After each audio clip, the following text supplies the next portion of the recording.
Hi. Hey, how's it going?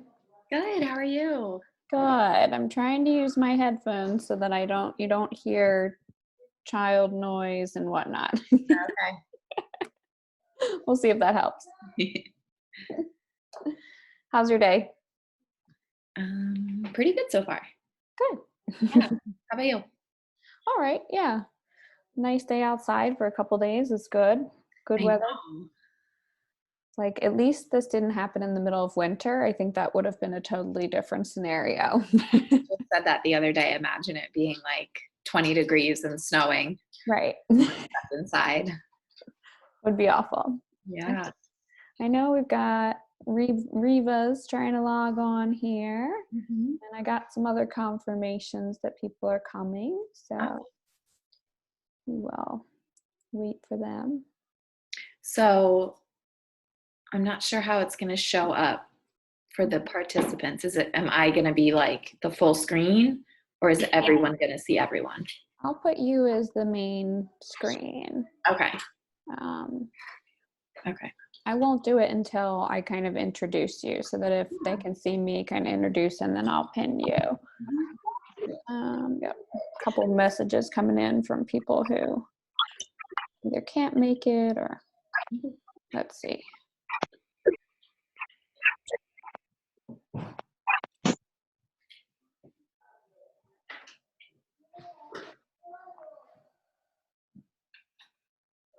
Hey Reva, how are you? Hey, I'm figuring this out. Good. I can do tech when it's on a computer, but all the little side things are new to me. So Yeah. your help with that. No problem. It's good to see you. So am I early? A lot of times Yeah, early or late. no, we're starting at noon, so we got people just logging on. Okay. Yep. Hey, Carol. Hi. How are ya? Good. Just finished yoga. Yoga was good? Yoga was good. Excellent. Clyde? Yo, I'm here. Hey, how's it going? Good. How are you? Good.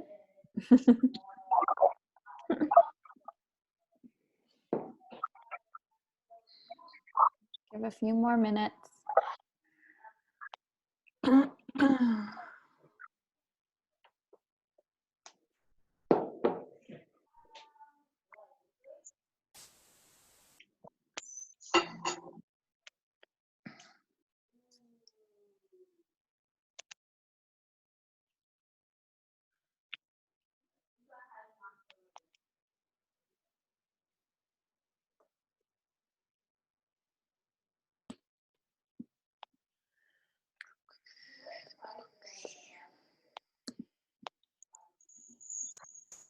My son brought me in this beautiful daffodil. Oh, it's gorgeous. Oh, makes you smile. Yeah. It does.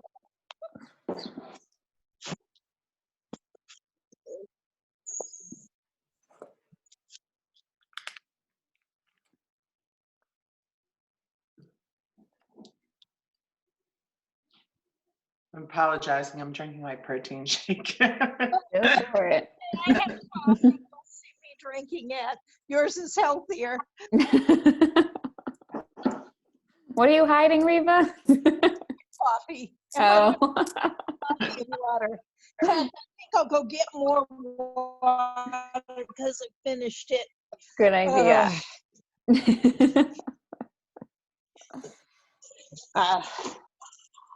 I'm busy working on paperwork, so I'm wondering how much is showing in the screen. No, nothing.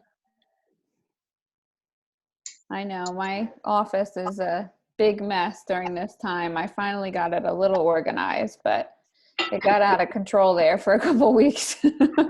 That. If you're dealing with the government, it is going to get out of control. Yeah.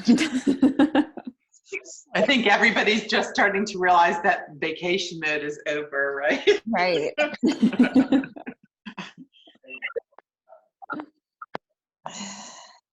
just checking messages because some people can't make it and they were sending some questions. So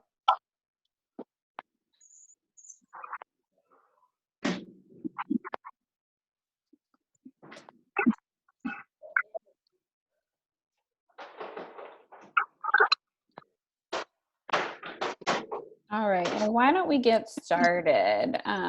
So thank you so much, Kate, for joining us. Kate is a registered dietitian. She works at Montgomery Medical Center, or Montgomery Medical Clinic.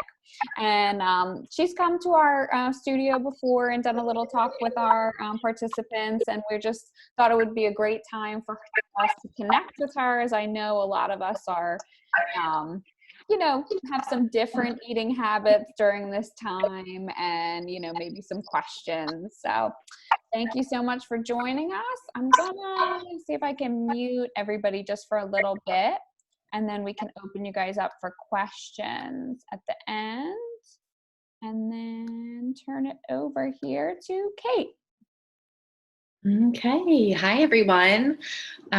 So as Aubrey mentioned, I did visit the studio probably a few months back now. And it was a great experience. You guys are a lovely crowd. So I was excited when she asked me to talk to you guys a little bit about nutrition again during this strange quarantine time. So what I thought we would do is I prepared a guide for you guys called the Top 8 Quarantine Tips. So how to stay healthy during quarantine. And it's kind of just, my top 8 tips on how to manage this time, including tips about nutrition and movement and stress management, all of the things that, keep us healthy and our immune system strong. So I created that guide for you, and we'll go through it step by step. You did send that out, Aubrey, correct? I didn't send it out ahead. Are you able to share your screen, or do you want me to? Okay. Yeah, I can share my screen for sure.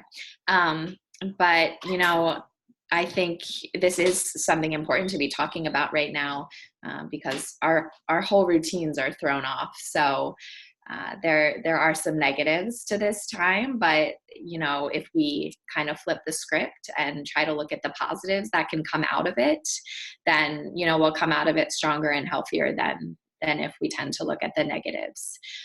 So I will share my screen now. Oh, it says host disabled attendee screen sharing. Ooh, let me see what I can do for you. Let's see.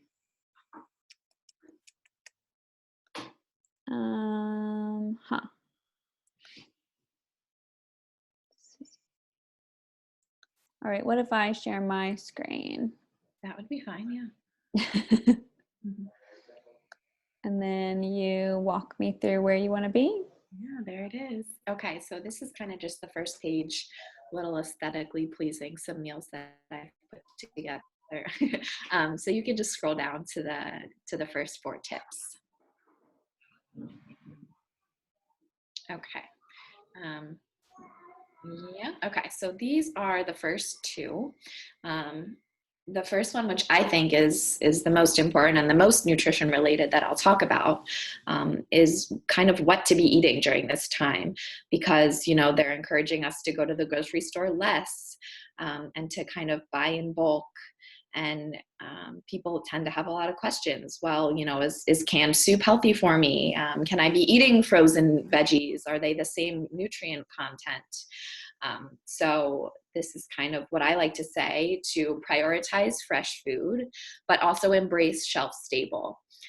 So what I mean by that is definitely prioritize the fresh produce that you're purchasing at the grocery store, mostly to avoid waste. So eating that all up before you move on to the shelf-stable items. But also don't be afraid of the shelf-stable items. Things like canned beans, canned veggies, frozen veggies, canned fruit. They're all the same exact nutrition quality as the fresh produce. You just want to avoid things that have a ton of added salt or sugar, or things canned in heavy syrups, like fruits tend to be. So really just be focusing on those food labels and looking at the ingredient list to make sure that it is either just the fruit or the vegetable that's in there. If you are purchasing frozen, vegetables or ready prepared meals, really try and choose ones with no sauce on them, no seasonings, so that you can kind of control what you're putting into that. But this is definitely not a time to be afraid of shelf stable, same nutrition quality, and it's better to be choosing that rather than a bag of chips just because you think it's more shelf stable. But yeah, the second tip is to take advantage of technology. So I guess it seems you all have smartphones because that's what you're using now. But there's a ton of apps out there to kind of help you get creative in the kitchen with new recipes. My favorite one that I listed here is called Yumly. So it's an app that you can download on your iPhone, and it actually, you can filter it so that it comes up with, any specific dietary restrictions you have. If you're vegetarian, if you're trying to follow a low sodium diet, it'll filter all those recipes for you and kind of fill your feed with recipes that are tailored to you. So I think it's a great app. Definitely take advantage of the technology that's out there. That I like to use for recipes are Epicurious and Pinterest. I tend to usually filter the searches with the word healthy in it because, there are more indulgent dishes that are listed on this totally fine. It's all about balance, but if you're looking to create just a balanced, nutritious meal for your family, I would try and filter it with the word healthy in it. But yeah, so you can scroll down a little. Next couple of tips here. So kind of along the lines of taking advantage of the technology with all of these apps that are available, one of the things that we can really take advantage of during this time is to hone in on our cooking skills. We have all this extra time. We're all in different situations, but you could have cut out a long commute by working from home now. You can have your whole family home with you. So this is really a time to start to get creative in the kitchen. No time like the present. You have all this time to kind of experiment with new recipes, or even just, brush up on the basics of how to roast chicken or how to roast veggies. So this is definitely a time. That's one of the benefits that I see out of this for sure. Start to find enjoyment in the act of cooking again, from start to finish. It's a really enjoyable process. It's a big stress reliever, and it tends to be a lot healthier than eating out. So this is a good time to hone in on those skills. The fourth tip here is to hydrate. What I like to estimate is to aim to drink about half of your body weight in ounces of water daily. Now this is the minimum, kind of the average here. If you can drink more, definitely go for it. But for anyone who, has trouble with getting in the water during the day, this is kind of a good starting point.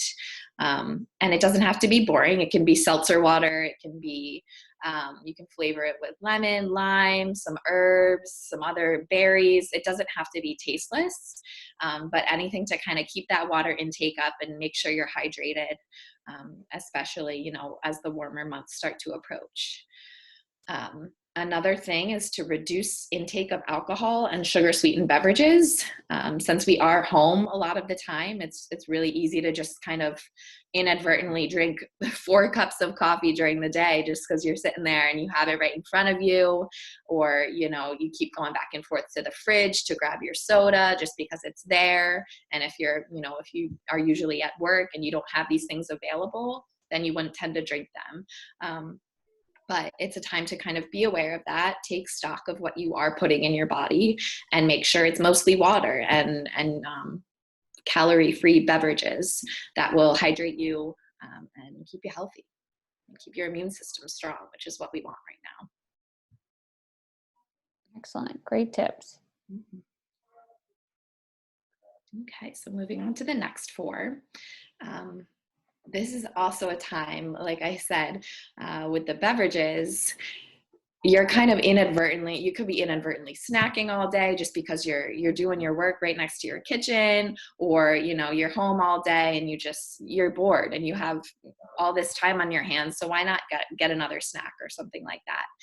But this is a time to kind of slow down and really practice mindful eating. What I mean by that is to remove all of the distractions when you're eating and really focus on the act of eating when you're doing it. Paying attention to those hunger and fullness cues is really, really important.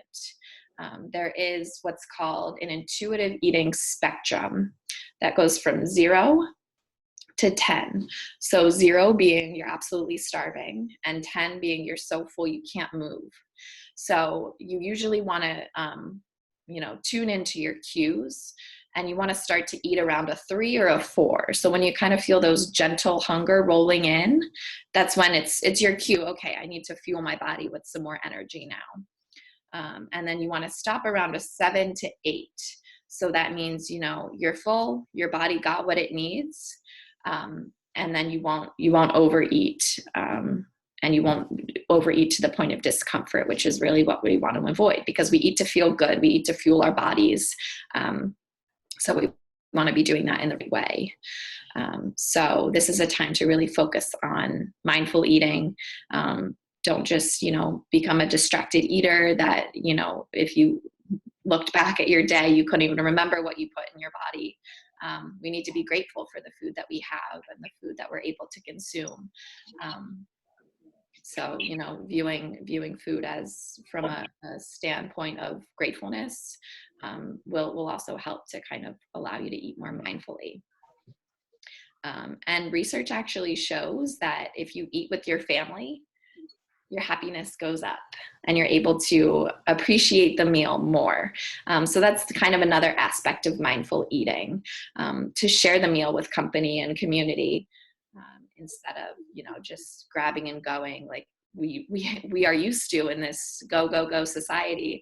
This quarantine period is forcing us to slow down and kind of look at our habits and look at, what's important to us. So maybe a family dinner every night is something that you can, make a new habit for yourself. So this next one here is stay active. And you guys are all really lucky to have vitality. That's all, on.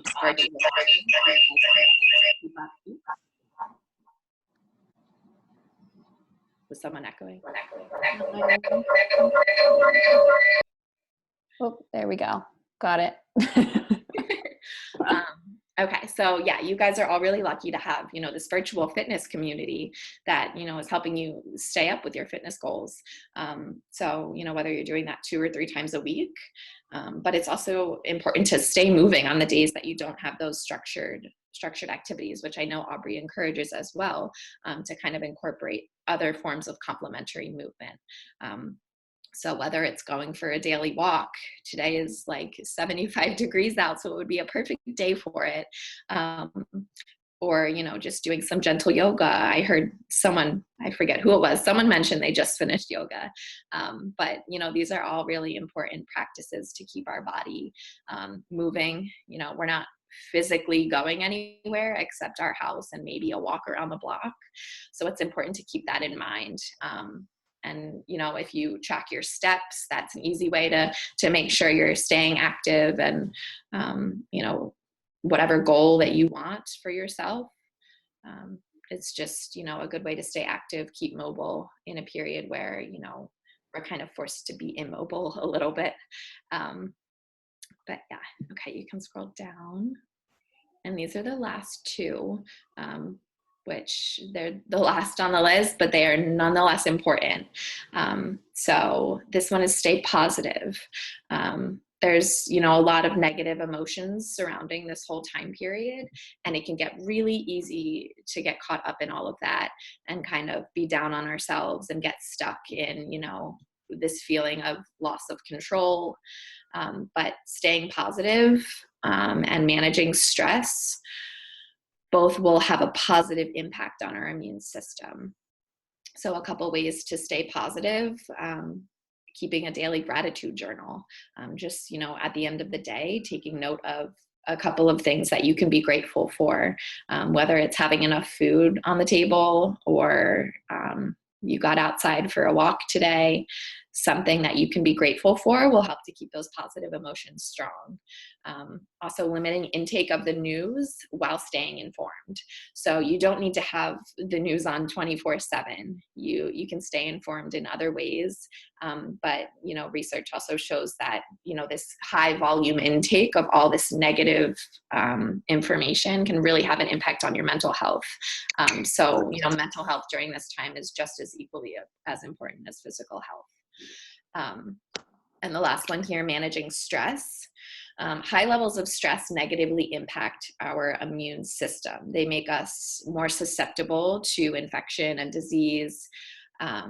And high levels of hormones like corticosteroid and adrenaline really kind of destroy our immune system.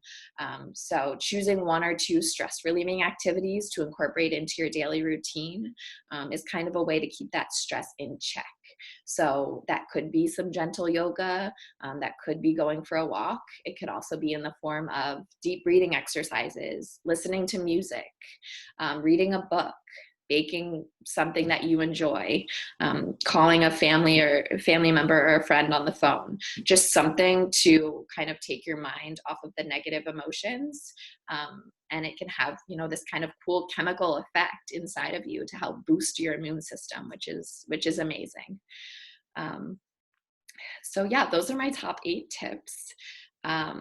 Should we kind of go into questions now, Aubrey? What did you want to do? Sure, that was great. Those are great tips. I really appreciate those. I think, staying positive is such an important, part of this. There's so much going on and so many emotions that come out of this time that it's really important to kind of focus on those things that we can take out of this and learn from this and be positive about. That's awesome. Yeah. Let's take any questions that we might have live. Does anybody have a question? You can kind of wave or let me know. Do you have video, Aubrey? It's Dara. Oh, hi, Dara. Do you have video, or can I see the participants? Video Of your Zoom? of the Zoom? Like, normally I can, oh, there. Okay, never mind. Do you have a slideshow that we could scroll through and look through? Yeah, we're going to send this guide out afterwards as well and make sure that you've got these tips. Okay, great. Yeah. Anybody have any specific questions? I do have a question about sugar. Sure. I'm addicted to sugar.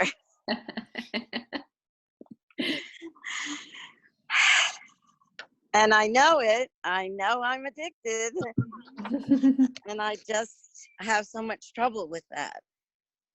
I don't like the sugar substitutes. Like, even if I try them in my coffee, they're just ruins the coffee. Yeah, so this is actually something I get a lot with my clients who think they're addicted to sugar. There's a couple things that could be going on. One is that the relationship to sugar could be a little bit imbalanced. So you could be it's more of a psychological reason. You could kind of have this long history of kind of demonizing sugar and viewing it as negative. And our bodies tend to crave the things that we restrict. So kind of liberalizing that viewpoint kind of helps to reduce those cravings. Another thing that tends to happen is our eating patterns. So if our eating patterns are unbalanced, if we're going, long periods without eating, or we're eating very unbalanced meals throughout the day, that really tends to increase sugar cravings into the later hours of the evening. So there could be a lot of things that are going on. It would obviously be a kind of a one-on-one conversation to see what it is specifically with you. But that's definitely something I work with clients with all the time. I can definitely relate to what you're saying. Yeah. The, long periods of time without eating, Mm-hmm. imbalance. Yeah. So, when we kind of deprive our body of the fuel that it needs, it's kind of this cool protective mechanism that our body has. So, when we go for long periods of time and we finally allow ourselves to eat again, our body is like, oh, I might never get this again, so I'm going to eat all of it that I can right now, right? It kind of goes back to like our primal instincts, because, our ancestors, they would go, they would go unknown periods without eating. So they would eat everything they can when they get their hands on it. Everything in sight. Yeah, but we have the luxury of, controlling that, and we have plentiful access to food. So, it really shouldn't be a problem anymore, but there's so many external factors that go into it as well. Yeah. Mm-hmm. Mm-hmm. Good question. Anybody have any other questions? Oh, I think Amy, do you have a question? Hang on, let me unmute you. Amy's got a question. She's one of our Hi. trainers. Yeah, I got into bodybuilding shows and so forth, and I have a sweet tooth also. And what I've read was if people drank sweet drinks, their sweet tooth got very strong. So if you eliminate sugary drinks and you just drink water or things that doesn't have sugar in it, your cravings go down, and you don't feel like you have to have something sweet all the time. I think I heard about a rat study where they just couldn't stop eating when they had sweet. Oh, so thanks, Amy. Hi, Amy. Hi, how are you? Is that true? Is that something that, because I think they took like sodas out of the. I don't drink sweet. That's not my problem, the sweet drinks. Okay, well, that's good. I'm just saying, like, if I had a coffee with sugar in it, that type of thing. Yeah. So I wouldn't say it's specifically sugar sweetened beverages that are, the specific cause for it. I would just say sugar intake in general. Our body, our brain does have a chemical response to that. Those receptors light up when we get a taste of that sugar. So it kind of gives us a boost of serotonin. But then we have, a big crash from it. So we're kind of always looking for our next fix. So kind of just reducing overall sugar intake and focusing on a whole foods, plant-based diet that's going to nourish your body, and also Fiber. Yeah, definitely fiber to keep you full. And then also, like you mentioned, making sure your water intake is plentiful. So. Okay, good. I also have a client who asked a couple questions, so I thought I'd send them to you. Yeah. She's starting a keto diet, and she's, losing some weight. And how do you feel about that type of diet? And are there any complications with that? Sure, yeah. So in general, I don't prescribe any diets to my clients. I kind of focus more on, behavior modification, lifestyle modification, unless it's, medically indicated. So something like a low sodium diet for hypertension, for example. But diets just specifically to lose weight have proven, time after time again, the research shows 95% of diets are ineffective because they tend to gain the weight back plus more. And it's not just anecdotal. There's actual research that shows that. And I know, our culture, we're always looking for a quick fix, something to get a couple pounds off of us really quickly. But it's a lot, it takes a lot more effort than that to kind of build healthy habits. And a lot of people do have success on the keto diet in the short term. But I've also seen people that have come back months later and they're like, yeah, after I stopped doing it, I just gained so much more weight back. Right. So it's kind of, the sustainability factor too. Like, how long do you really want to not eat carbohydrates for? Are you going to do it for the rest of your life? Probably not. Yeah. So it's more about building sustainable habits that can last you a lifetime, and also having a healthy relationship with food. Okay. I'll tell her that. Yeah. And because she's been doing it for about a month. She's insisting that she has been losing weight. She's in a wheelchair, so Okay. she doesn't move, and she's pretty heavy. That I think any type of restrictions, you're going to lose weight. But she's now developing constipation. So I said maybe you need to put some more fruit in your diet or something like that, because she's worried about the sugar. Yeah, exactly. So there are definitely complications with the keto diet, specifically, GI issues, and also people, if depending on how long you follow it for, your cholesterol levels can shoot up, hypertension, things like that. So that's kind of, there's pros and cons to every diet, I guess you could say. But in general, yeah, she might be losing weight now, but when she stops the diet is when, the progress is kind of Right. for nothing. I guess it's a trend that's going around, I guess. Definitely, yeah. If you look back, years and years ago, they were saying, the biggest thing right now is a low-fat diet. And look at where we are now, high fat, no carb, right? So it's just, kind of the trends that people fall for, and they're always looking for the next quick fix. But yeah, I feel the balanced diet is or not a diet, but healthy lifestyle is the key. yeah. But it worked for me. Yeah, and it's a hard pill to swallow because people don't want to hear that. But it's something that I firmly believe in, and I love helping people find that balance. Right. Mm-hmm. Thank you. Yeah. You have other questions? I loved the hunger scale that you gave, because I know that right now, even, my kids and myself, we find ourselves like going to the pantry much more often than we usually are. And sometimes I say to them, like, is your belly hungry right now? And I love that scale of like, kind of, is it a 3, 4 or more? Then we know that's a good time. So that was a great tip. Yeah, so that's something I use. Oh, I'm sorry? That people said that was a good tip. That was a good Yeah. tip. So that's something you can Google. They have, hunger fullness spectrums online.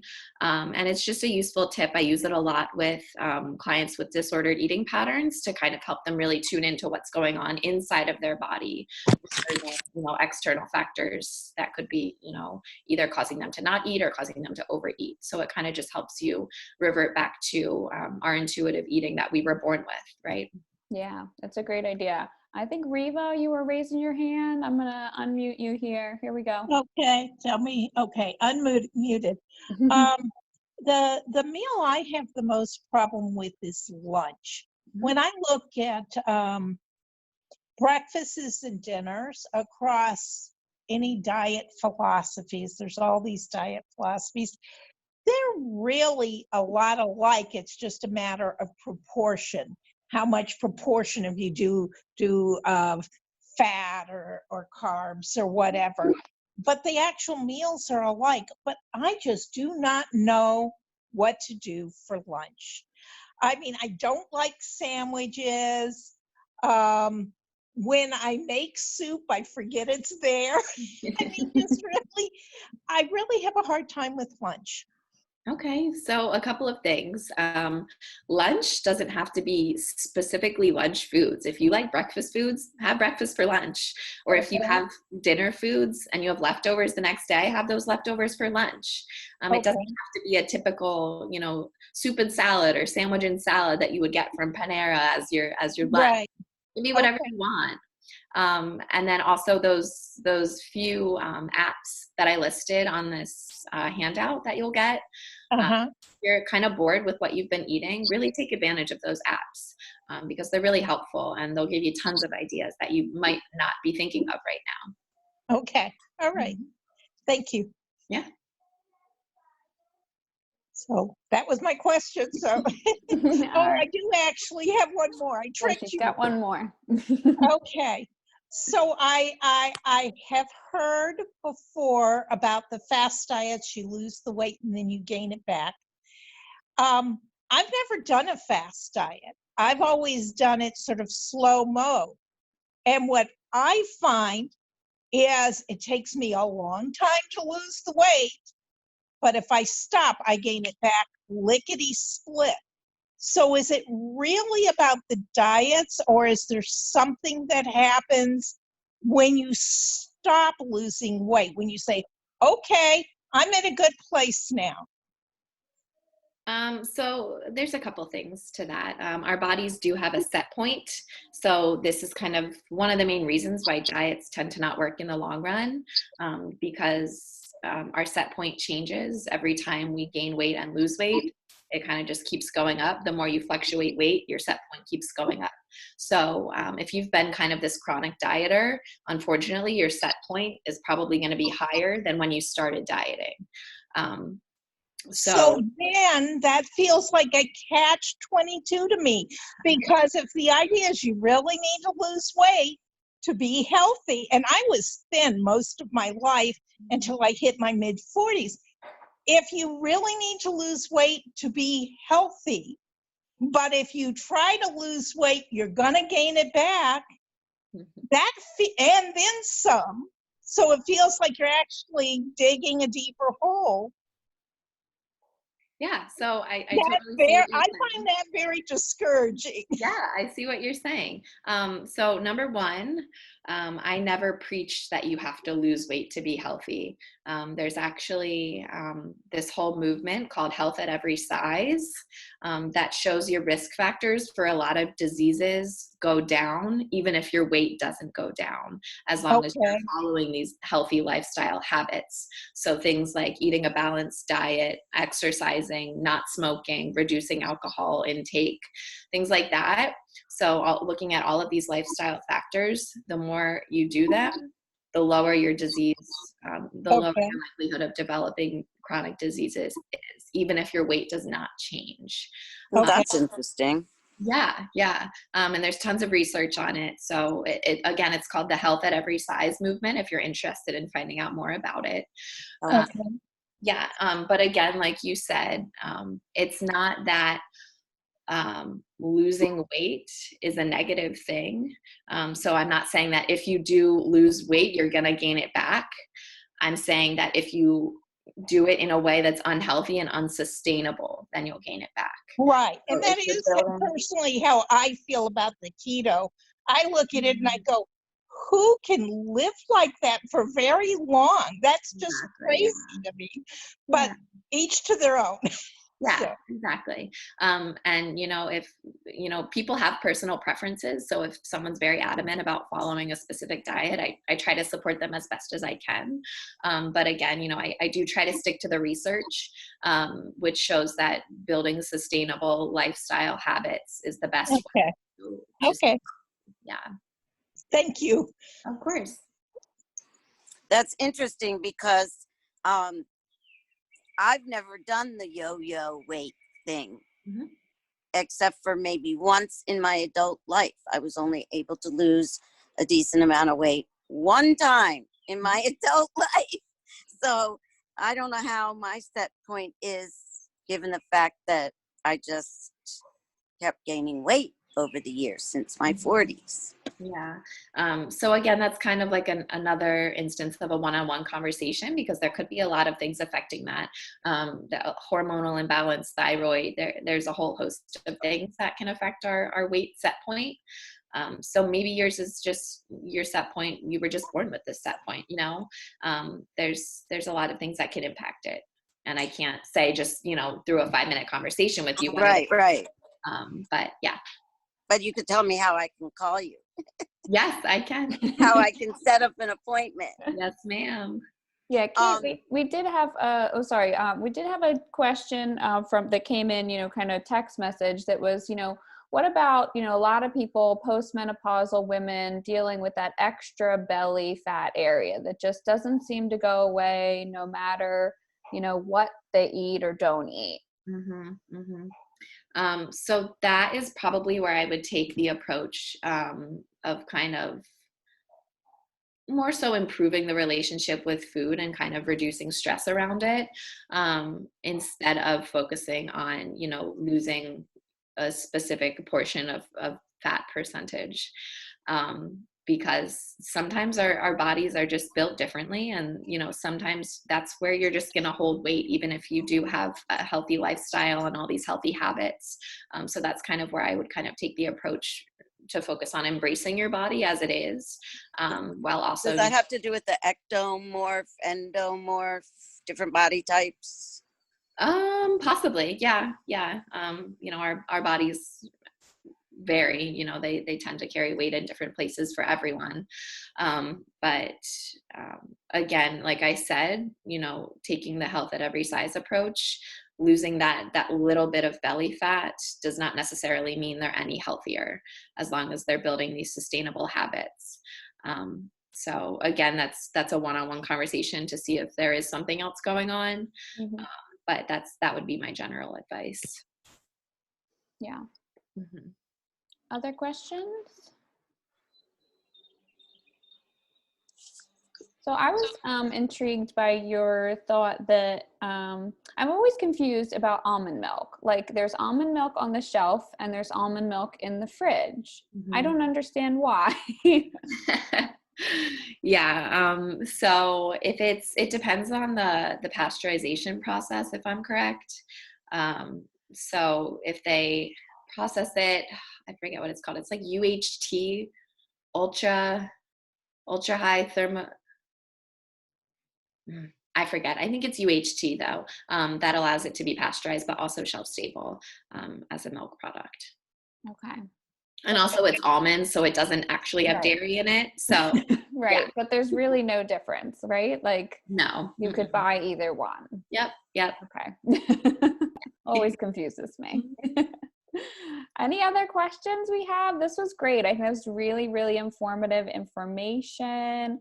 I love the idea of checking some of these apps. I know some of us are really like enjoying the process of being able to cook a little bit more, but then kind of unsure what else to make. It's now been how many days that we've made dinner, and so that's a great idea to check in on those apps. And I love the idea of just really keeping it positive and fueling your body, but just the right amount. Yep, that's it. Excellent. So how would people be able to reach out to you if people had more questions, or they wanted to meet with you personally, or they, wanted to set up an appointment with you? How would they do that? Yeah, so I did forward you the brochure with the phone numbers and website addresses to schedule an appointment. I'm also on ZocDoc. You can look me up there, and you can schedule a virtual appointment on there as well. I'm doing telemedicine solely now, so all of the appointments will be either on your cell phone or on your laptop, wherever you have a webcam. And it's been going great, and people really love the platform. So yeah, great. So yeah. Montgomery Medical Clinic is how we reach Kate. And I will put the contact information up as I send out, I'll send out this as an email and in the Facebook group for the tips. And Will I get it, you. Audrey? Yeah, I'll have you on the list. And it'll have, what is it, Kate? Is that your name? Yep. It'll have Kate's phone number and contact, right? Yep. Perfect. Thank you Yep. so much for this. This was so informative. Oh, it's Awesome. good. I'm glad. Awesome. All right. No more Thanks, questions, Aubrey. right? Okay, good. All right. Thank you so much, guys. Thanks everybody for joining us. I really appreciate it. Thank appreciate you. Aubrey. All right, bye-bye. Bye. Thank you. Thank you, Kate.